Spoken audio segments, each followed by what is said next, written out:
Shalom Bapak dan Ibu sekalian. Puji syukur pada Tuhan yang memperkenankan kita untuk mengikuti ibadah Minggu 28 Maret 2021 ini. Berhubung vaksin COVID-19 belum disebarkan secara merata saat ini, maka mengurangi sukacita, kita mengikuti ibadah online dari rumah masing-masing. Mari mengikuti ibadah dengan hati teduh dan tertuju kepada Tuhan. Kami undang semua jemaat untuk bangkit berdiri. Jemaat yang terkasih, dalam ibadah Minggu Palmarum ini, pertolongan kita adalah datangnya dari Tuhan yang menjadikan langit dan bumi. Allah yang Maha Kasih, yang kasih setianya kekal selama-lamanya. Kasih karunia dan damai sejahtera dari Allah Bapa kita dan dari Tuhan Yesus Kristus menyertai saudara. Mulia bagi Bapa.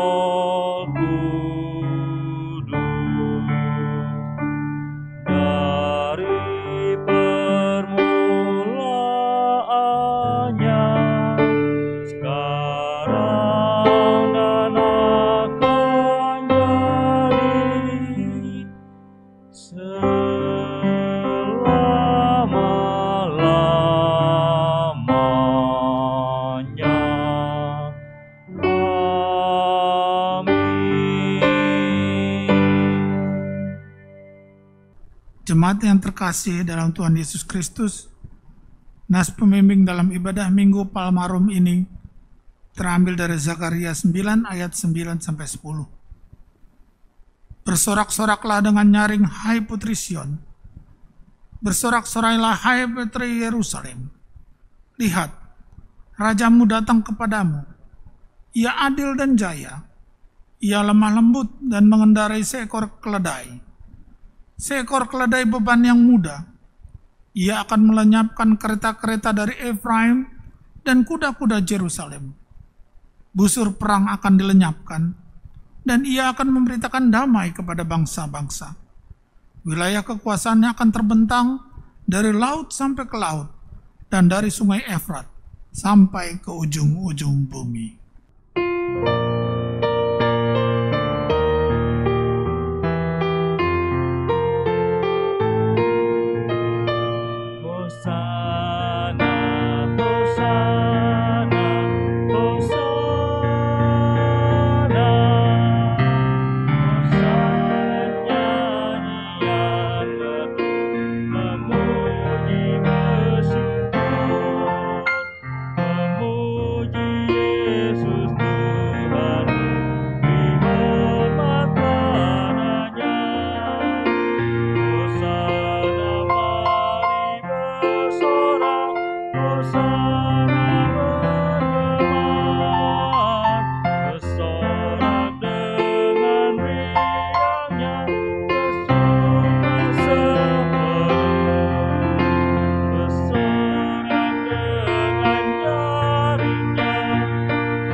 Allah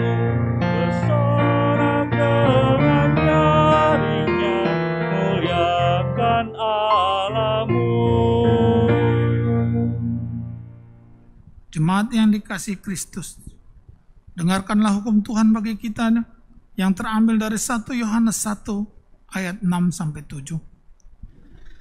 Jika kita katakan bahwa kita beroleh persekutuan dengan Dia, namun kita hidup di dalam kegelapan, kita berdusta dan kita tidak melakukan kebenaran. Tetapi jika kita hidup di dalam terang sama seperti Dia ada di dalam terang, maka kita beroleh persekutuan dengan yang lain. Dan darah Yesus, anaknya itu, menyucikan kita daripada segala dosa.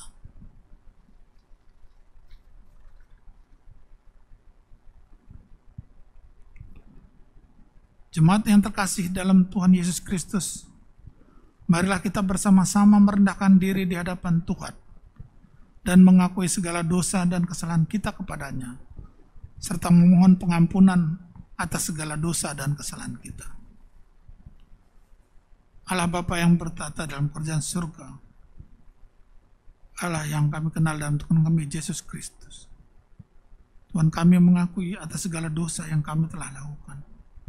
Kiranya Bapa berkenan untuk mengampuni atas segala dosa dan perbuatan kami. Hanya di dalam anak-Mu Tuhan Yesus Kristus kami berdoa dan mengucap syukur. Amin. Bagi saudara yang telah mengaku segala dosa dan kejahatannya di hadapan Allah dan sungguh-sungguh bertobat, dengarlah berita anugerah pengampunan dosa seperti tertulis dalam Roma 6 ayat 16-18. Apakah kamu tidak tahu bahwa apabila kamu menyerahkan dirimu kepada seorang sebagai hamba untuk mentaatinya, kamu adalah hamba orang itu yang harus kamu taati, baik dalam dosa yang memimpin kamu kepada kematian, maupun dalam ketaatan yang memimpin kamu kepada kebenaran. Tetapi syukur pada Allah, dahulu memang kamu hamba dosa, tapi sekarang kamu dengan segenap hati telah mentaati pengajaran yang telah diteruskan kepadamu. Berdasarkan firman Tuhan ini, maka sebagai hamba Yesus Kristus, saya memberitakan bahwa pengampunan telah berlaku bagi kita. Dalam nama Bapa, Anak, dan Roh Kudus. Amin. Syukur kepada Allah untuk kasih dan anugerahnya yang besar kepada kita. Marilah kita saling memberikan salam damai, karena Tuhan telah mendamaikan kita. Salam damai. Salam damai.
Saudara-saudara yang dikasihi oleh Tuhan, mari kita bersama berdoa sebelum kita mendengarkan firman Tuhan.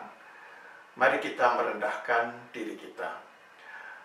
Allah yang di dalam Roh Kudus, yang senantiasa hadir, curahkanlah penerangan dan hikmat-Mu agar kami dimampukan untuk mengerti Injil Tuhan kami, Yesus Kristus. Oleh karena itu, ya Bapa, biarkanlah Engkau campur tangan di dalam pemberitaan di mana kami sebagai gereja-Mu pada hari ini telah berada pada Minggu Prapaskah ke-6. yang berkaitan dengan peristiwa penting di mana Yesus disambut di kota Yerusalem, tetapi juga dihayati sebagai Minggu Sengsara. Kami ingin belajar makna sengsara Tuhan kami, Yesus Kristus. Karena itu, mampukanlah kami dengan terang Roh Kudus untuk mengerti firman-Mu dengan baik. Kami menyerahkan seluruh pemberitaan firman Tuhan dari awal sampai dengan akhirnya. Kami berdoa di dalam nama Tuhan Yesus Kristus. Amin. Saudara-saudara yang dikasihi oleh Tuhan, pembacaan Alkitab diambil dari Injil Markus pasal 14 ayat 32 sampai dengan ayat yang ke-42. Mari kita memperhatikan Markus pasal 14 ayat 32 sampai dengan 42.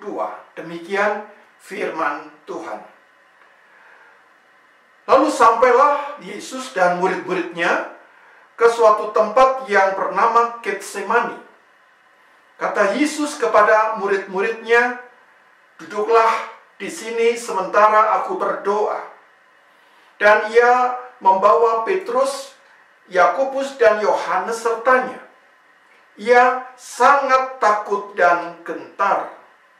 Lalu katanya kepada mereka, "Hatiku sangat sedih, seperti mau mati rasanya. Tinggallah di sini dan berjaga-jagalah." Ia maju sedikit, merebahkan diri ke tanah dan berdoa supaya sekiranya mungkin saat itu lalu daripadanya. Katanya, "Ya Aba, ya Bapa, tidak ada yang mustahil bagimu. Ambillah cawan ini daripadaku, tetapi janganlah apa yang aku kehendaki, melainkan apa yang Engkau kehendaki."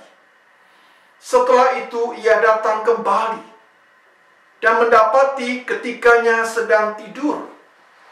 Dan ia berkata kepada Petrus, "Simon, sedang tidurkah engkau? Tidakkah engkau sanggup berjaga-jaga 1 jam? Berjaga-jagalah dan berdoalah supaya kamu jangan jatuh ke dalam pencobaan. Roh memang penurut, tetapi daging lemah." Lalu ia pergi lagi dan mengucapkan doa yang itu juga. Dan ketika ia kembali pula, ia mendapati mereka sedang tidur, sebab mata mereka sudah berat, dan mereka tidak tahu jawab apa yang harus mereka berikan kepadanya. Kemudian ia kembali untuk ketiga kalinya dan berkata kepada mereka, "Tidurlah sekarang dan istirahatlah. Cukuplah, saatnya sudah tiba. Lihat, Anak Manusia diserahkan ke tangan orang-orang berdosa. Bangunlah, marilah kita pergi. Dia yang menyerahkan aku sudah dekat." Demikian Injil Tuhan kita Yesus Kristus. Yang berbahagia adalah kita yang boleh mendengarkan firman Tuhan, tetapi yang lebih berbahagia adalah kita yang mau memelihara di dalam kehidupan kita setiap hari.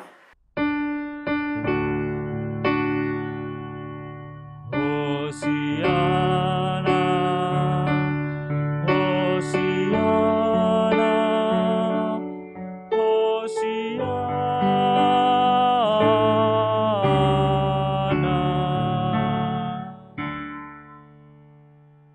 Saudara-saudara yang dikasihi oleh Tuhan, siapa di antara kita yang mengetahui batas usia atau kematian kita? Realitas kematian tidak pernah diketahui oleh siapapun. Kematian bersifat misteri. Tetapi saudara-saudara, bagaimana sekarang dengan orang-orang yang sakit dan divonis tidak lagi memiliki harapan hidup, dan memang secara medis tidak memiliki harapan hidup dan kenyataannya mereka akan mengalami kematian. Misalnya kanker yang sudah pada tahap stadium akhir.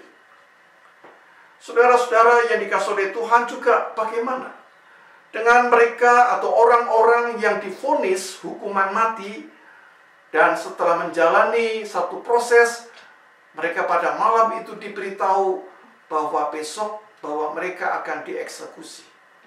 Kira-kira apa yang mereka alami di dalam kondisi yang semacam ini? Saya yakin saudara-saudara, siapapun di antara kita akan mengalami ketakutan dan kegelisahan yang begitu luar biasa. Saudara-saudara, sebagai manusia, Yesus juga mengalami ketakutan dan kegelisahan yang sangat hebat. Apalagi saudara-saudara, keilahian Yesus. Dia mempunyai sebagai yang ilahi apa yang akan terjadi. Dia mempunyai apa yang disebut dengan kemampuan omniscient, mengetahui apa yang akan datang. Sehingga Yesus mengetahui dengan persis bahwa ia akan wafat untuk melaksanakan misi Allah menebus dosa dunia. Saudara-saudara, di dalam Injil Markus pasal 14 ayat yang ke-33 disebutkan bahwa di sana Yesus sangat takut dan gentar. Lalu pada ayat 34, lalu katanya kepada mereka, hatiku sangat sedih, seperti mau mati rasanya. Itu ungkapan isi hati Yesus yang paling dalam. Hatiku sangat sedih, seperti mau mati rasanya.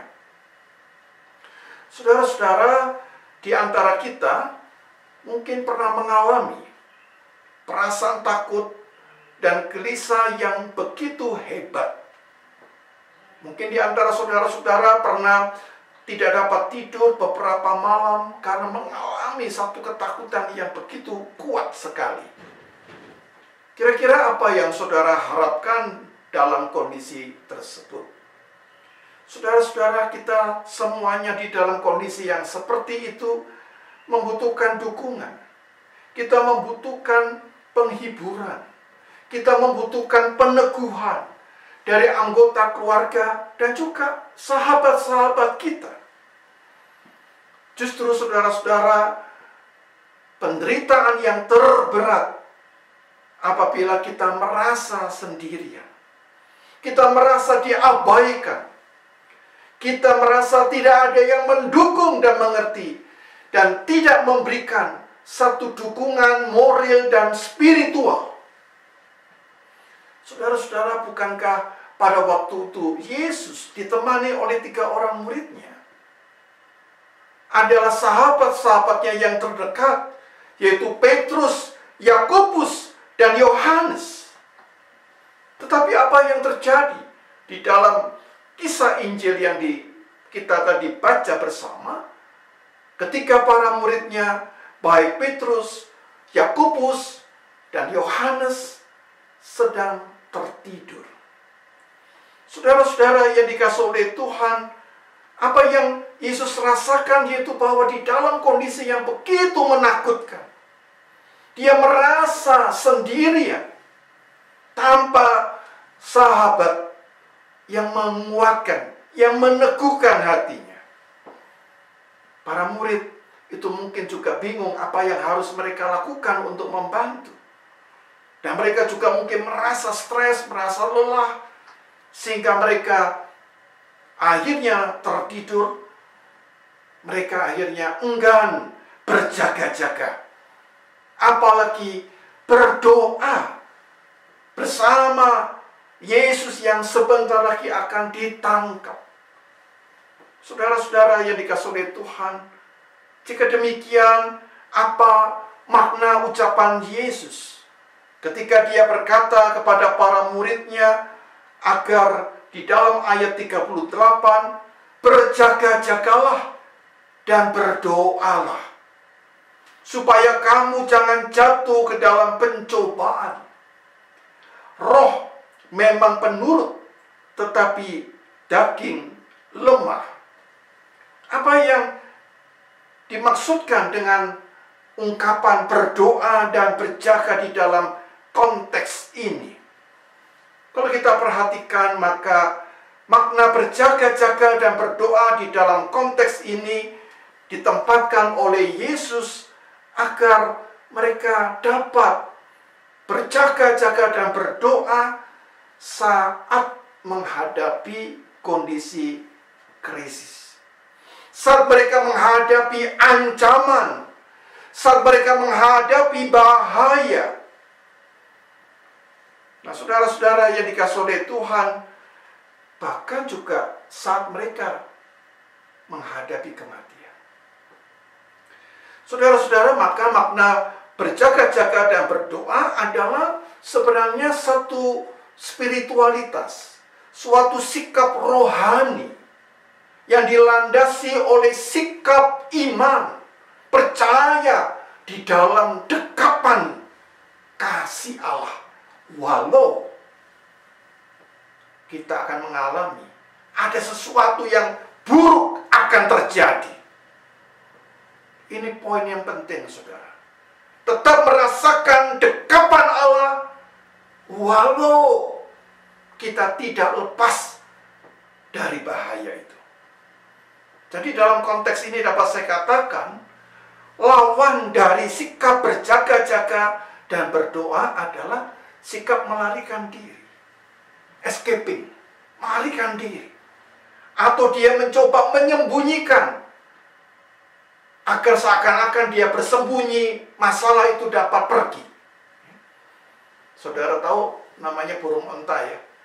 Burung onta itu kalau ada lawan, dia tuh bisa lari, saudara. Kecepatannya cukup tinggi. Ada yang bilang 60 km per jam, ada yang 70 km per jam. Nah, saudara-saudara yang dikasihi oleh Tuhan, tetapi kalau lawannya ini terus mengejar, maka burung onta ini kemudian mencari lubang. Apa yang dia lakukan?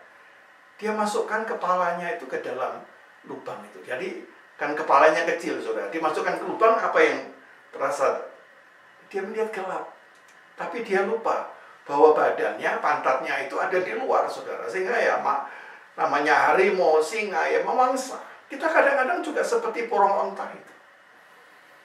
Atau kita mencari kambing hitam dan sikap yang nekat, yang gelap mata. Saudara-saudara, maka sikap berjaga-jaga dan berdoa justru itu dibutuhkan dalam menghayati satu realitas, yaitu ketika kita sakit, ketika kita gagal, ketika suatu saat maut menjemput. Bagaimana sikap saudara? Kalau kita tidak berjaga-jaga dan berdoa, kita akan mengakhiri semuanya itu dengan kemarahan. Saudara-saudara, pernah suatu hari ketika saya itu menghadapi ada anggota jemaat yang meninggal tanpa keluarga, saya masuk ke tempat ruang jenazah. Nah, saudara, saya terkejut dalam ruang jenazah itu ada banyak jenazah, saudara. Dan saya baru mengerti, saudara, ternyata jenazah itu punya ekspresi yang macam-macam. Ada yang mati dengan tenang, tapi saya pernah menjumpai ada 2 jenazah yang matanya itu terbelalak dengan tangan yang teracung. Jadi pada waktu dia meninggal itu dengan marah, dengan tangan yang teracung. Saudara-saudara, maka makna berjaga-jaga dan berdoa di sini adalah untuk mengubah agar dalam kondisi yang paling buruk kita tetap bermakna, kita tetap berharga. Jadi jikalau kita ini tetap sedang kondisi sakit, bagaimana saat sakit kita tetap mampu bersukacita dan penuh harapan.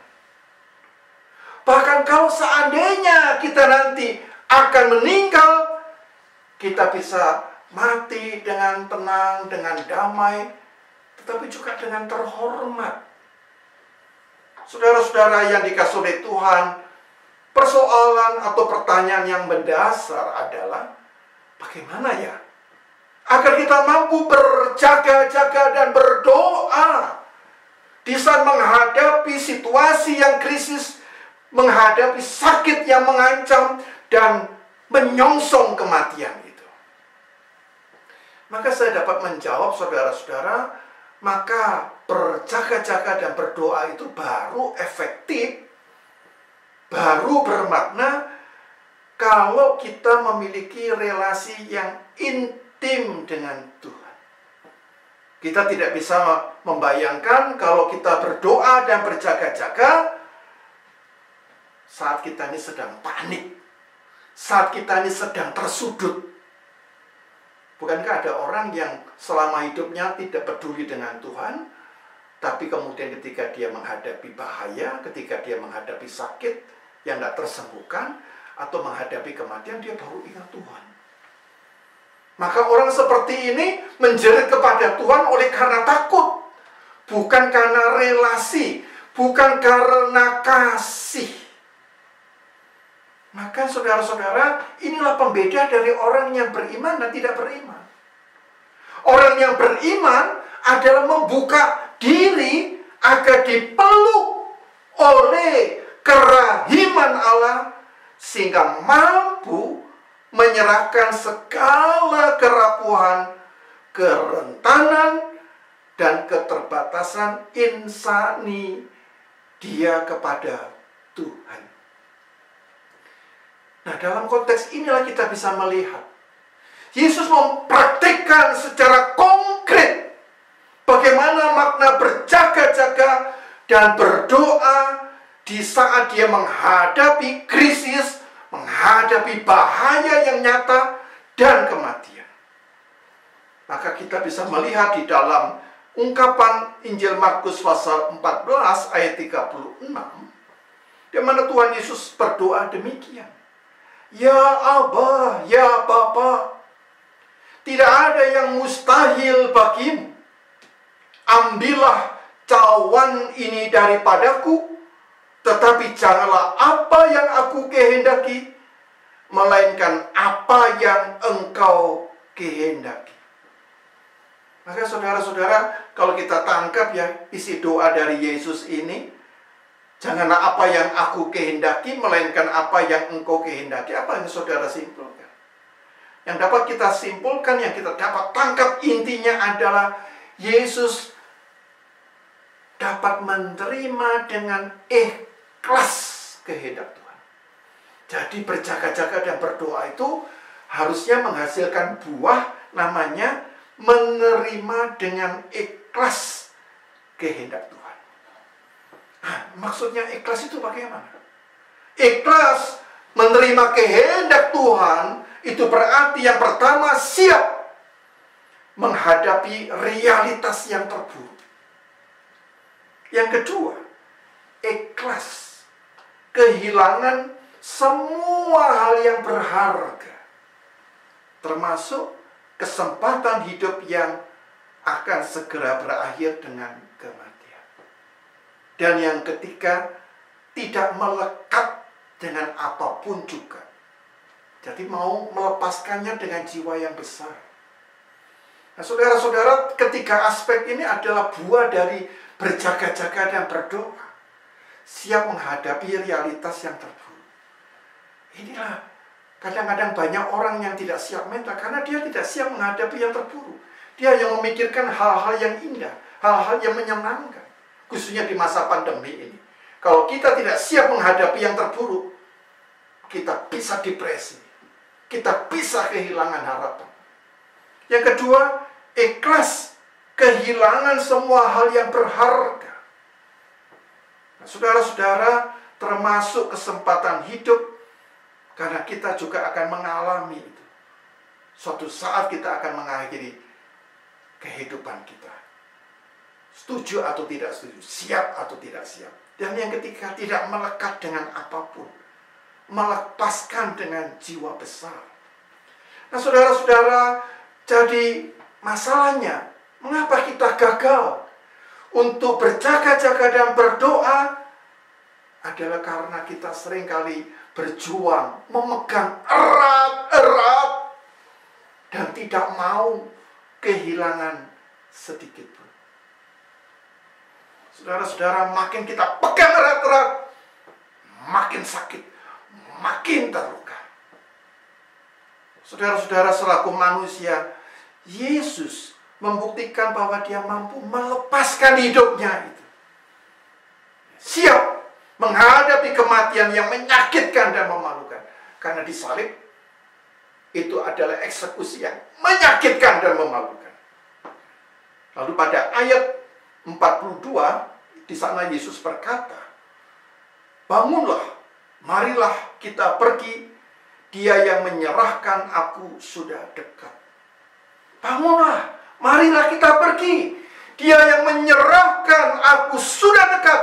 Jadi buah terakhir dari hasil berjaga-jaga dan berdoa adalah keberanian untuk menghadapi problema, untuk menghadapi masalah. Bukan lari terbirit-birit, bukan pula menyembunyikan diri, bukan pula mencari kambing hitam.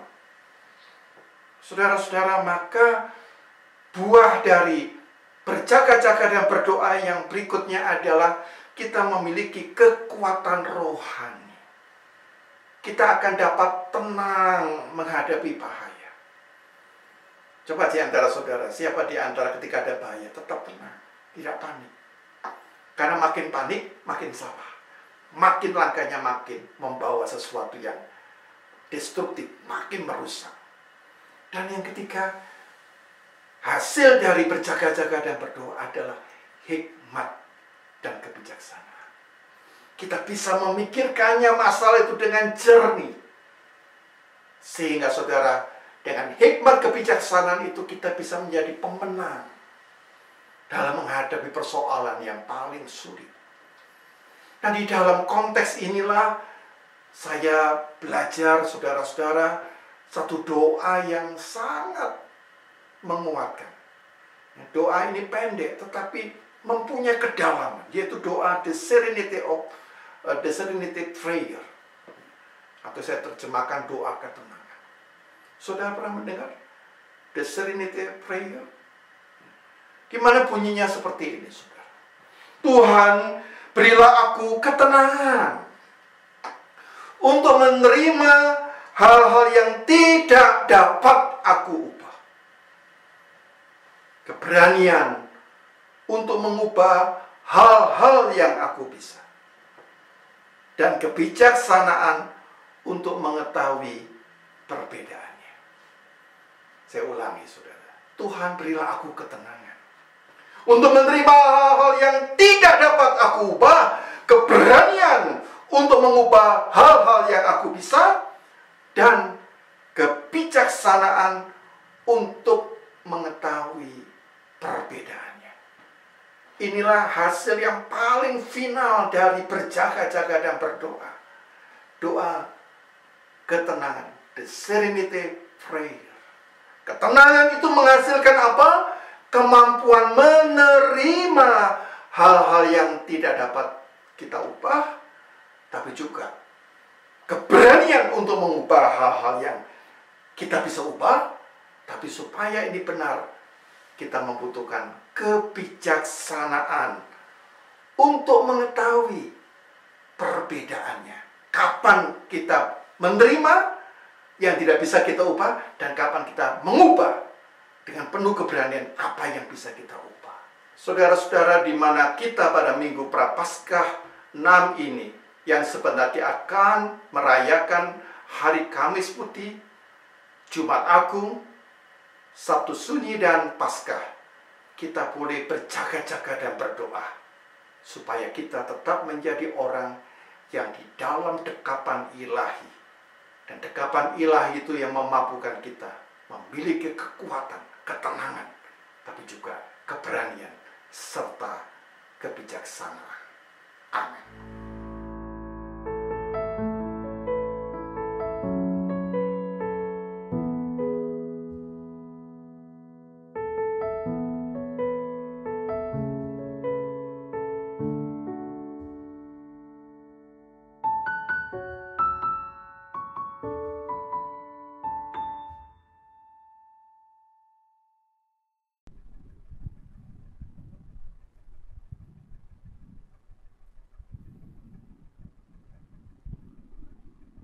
Sebagai gereja di segala abad dan tempat, marilah kita mengakui iman percaya kita sesuai dengan pengakuan iman rasuli. Karena itu saya undang jemaat untuk bangkit berdiri. Hendaknya masing-masing kita berkata, aku percaya kepada Allah, Bapa yang Maha Kuasa, Khalik langit dan bumi, dan kepada Yesus Kristus, anaknya yang tunggal Tuhan kita, yang dikandung dari Roh Kudus, lahir dari anak darah Maria, yang menderita di bawah pemerintahan Pontius Pilatus, disalibkan, mati dan dikuburkan, turun dalam kerajaan maut, pada hari yang ketiga bangkit pula dari antara orang mati, naik ke surga, duduk di sebelah kanan Allah, Bapa yang Maha Kuasa, dan akan datang dari sana untuk menghakimi orang yang hidup dan yang mati. Aku percaya pada Roh Kudus, gereja yang kudus dan am, persekutuan orang kudus, pengampunan dosa, kebangkitan orang mati, dan hidup yang kekal. Amin.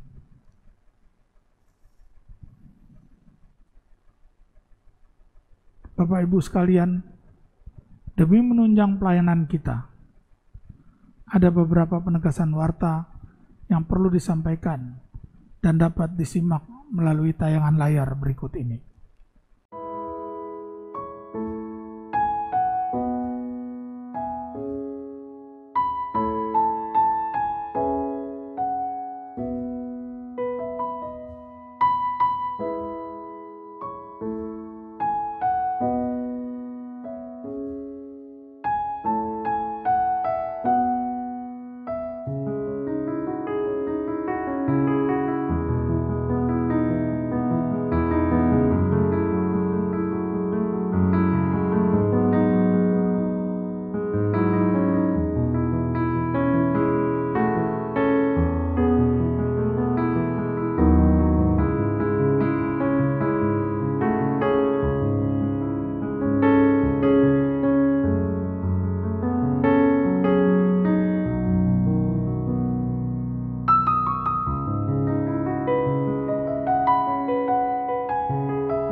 Marilah kita menaikkan doa syafaat kita. Mari kita berdoa. Allah Bapa yang bertata dalam kerajaan surga, Allah yang kami kenal dalam Tuhan kami Yesus Kristus. Kami berdoa menaikkan puji-pujian permohonan kami ke depan dan menaikkan permohonan kami ke depan. Kami mohon pertolongan Tuhan untuk proses pemanggilan percakapan jabatan kependetaan penatua khusus Sedih Hati Gia dan Komisi Percakapan Sinode Gereja Kristus kiranya boleh berjalan dengan baik dan lancar. Kami juga mohon pertolongan Allah untuk setiap ibadah yang berlangsung di Kartini, baik ibadah umum maupun ibadah kategorial, agar terus menjadi ibadah yang berkenan di hadapan Allah dan jemaat dapat menggali pertumbuhan imannya melalui dan sesuai dengan visi dan misi Gereja Kristus Kartini. Kami juga mau berdoa Tuhan untuk setiap jemaat dalam menghadapi masalah hidup sehari-hari, baik ekonomi, masalah sakit penyakit, masalah rumah tangga, sehingga jemaat boleh mengalami kekuatan, memiliki hikmat, dan dibukakan jalan keluar atas masalah yang ada. Kami juga mohon pertolongan Tuhan bagi bangsa dan negara kami yang sedang mengalami masalah pandemi COVID-19. Kiranya Tuhan memberikan hikmat kepada para pemimpin untuk mengatasi krisis yang diakibatkan oleh COVID-19. Kami juga mau berdoa untuk jemaat yang sakit atau dalam masa pemulihan.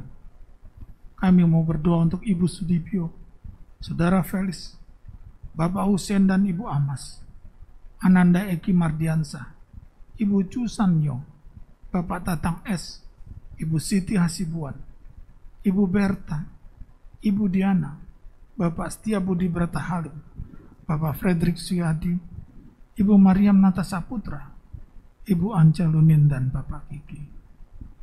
Terima kasih Bapak, kami sampaikan semua permohonan ini hanya di dalam anak-Mu Tuhan Yesus Kristus, Juru Selamat kami. Amin.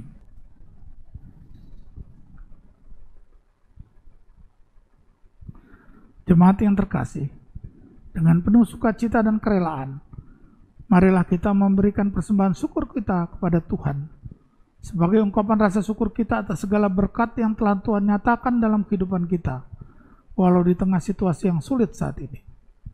Persembahan bisa dilakukan dengan dua cara, yaitu secara virtual dengan mengirimkan ke rekening BP Gereja Kristus Kartini seperti yang tertera di layar, dan persembahan bisa juga disampaikan dengan cara mengumpulkan dan memasukkan ke kotak persembahan yang tersedia di tata usaha gereja, atau menyerahkan saat ibadah sudah dimulai.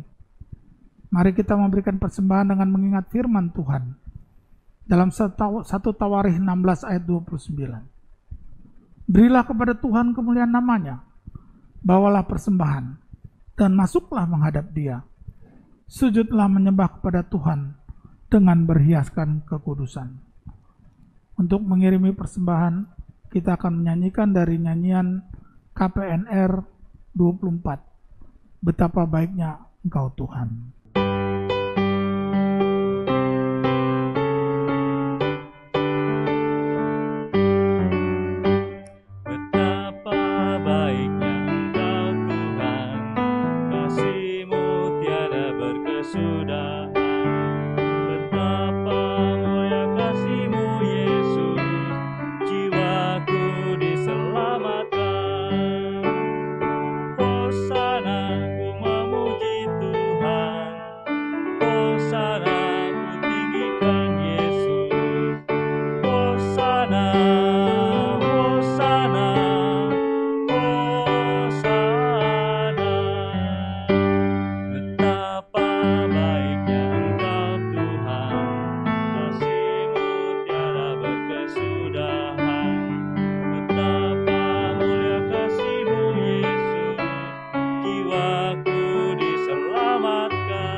Marilah kita mendoakan persembahan kita. Mari kita berdoa. Ya Allah Bapa kami yang bertata dalam kerajaan surga, Allah yang kami kenal dalam Tuhan kami Yesus Kristus. Terima kasih Bapa, karena boleh kami memberikan sedikit dari begitu banyak berkat yang Kau berikan kepada kami. Berkatilah persembahan ini Tuhan. Berkati semua tangan-tangan yang mengaturnya. Biarlah persembahan ini boleh menjadi puji-pujian dan memperluas kerajaan-Mu. Terima kasih Bapa. Hanya dalam anak-Mu Tuhan Yesus Kristus kami berdoa mengucap syukur. Amin. Jemaat sekalian, pulanglah dengan sukacita dan damai sejahtera. Kami pulang dengan penuh sukacita dan damai sejahtera Tuhan. Arahkanlah hatimu senantiasa kepada Tuhan. Kami mengarahkan hati kami senantiasa kepada Tuhan, Gembala kami yang baik. Jadilah saksi Tuhan yang setia. Kami siap menjadi saksi-saksinya yang setia. Kita nyanyi Yesus Juru Selamatku.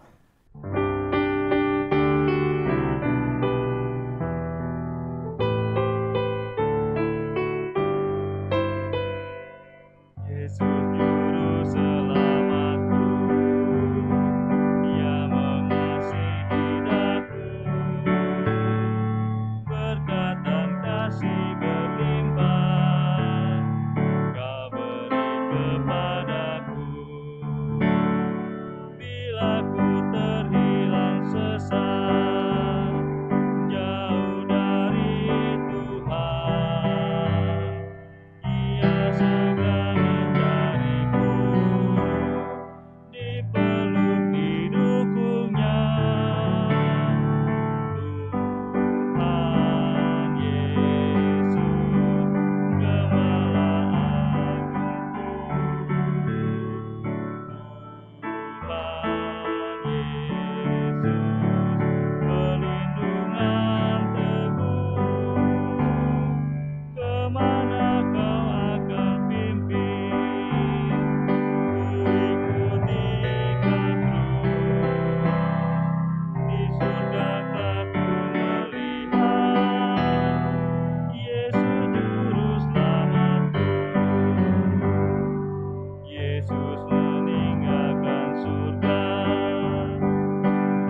Jemaat kekasih Kristus, terimalah berkat Tuhan. Tuhan memberkati engkau dan melindungi engkau. Tuhan menyinari engkau dengan wajah-Nya dan memberi engkau kasih karunia. Tuhan menghadapkan wajah-Nya kepadamu dan memberi engkau damai sejahtera. Kepada Allah beri puji.